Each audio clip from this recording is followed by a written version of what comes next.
महाराष्ट्र की मुंबई में उस समय जबरदस्त हड़कंप मच गया जब कुख्यात बदमाश नौशाद उर्फ चूहा ने सरेआम लूटपाट की घटनाओं को अंजाम दिया। चाकू लेकर दुकानदारों को धमकाते हुए दुकानों को लूटते हुए ये बदमाश सीसीटीवी में कैद हो गया है।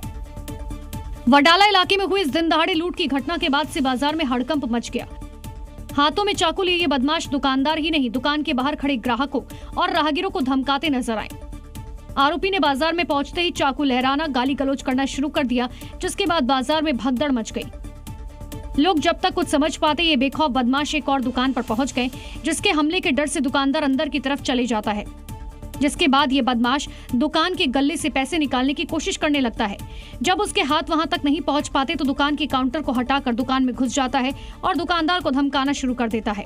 हालांकि इस दौरान उसके घर वाले वहां पहुंच जाते हैं और उसे वहां से धक्का मार कर ले जाते हैं। गुस्साए दुकानदारों ने अब इसके खिलाफ शिकायत दर्ज करा दी है और देवा भाव की पुलिस इस बदमाश की तलाश में जुट गई। उत्तर प्रदेश के बरेली में पुलिस ने हत्या के एक ऐसे आरोपी को गिरफ्त में लिया है जिसका दावा यह है कि उसने जिन के कहने पर ऐसा किया है। पुलिस ने आरोपी के साथ ही बेटे को बचाने और साक्ष्य को छिपाने वाले उसके पिता को भी धर दबोचा।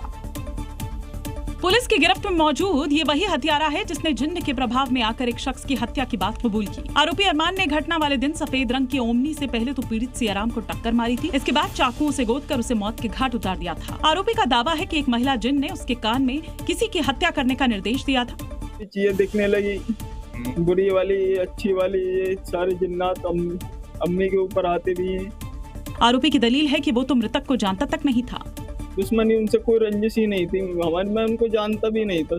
छिपके मार दिया बस ऐसे ही। मैं खुद पछता, मैंने सोचा क्या हो क्या गया, मैं गया। जबकि पुलिस ने जांच में आरोपी को नशे का आदी और मानसिक रूप से बीमार भी पाया। नशे का आदी बताया गया है और इसके इलाज भी मानसिक रूप से चल रहा था इसका, और वो उन्माद की स्थिति इसकी पिता ने स्वीकार किया। ये घटना पूरे इलाके में इन दिनों चर्चा का विषय बनी हुई है।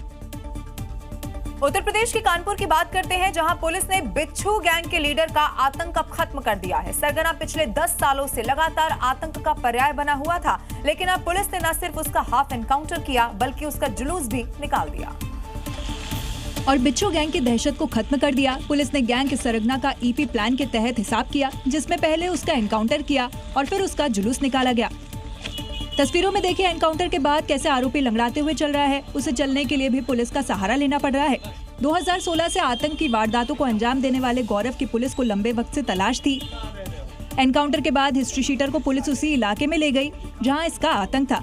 पुलिस ने इसकी दहशत कम करने के लिए करीब 3 किलोमीटर तक जुलूस निकाला।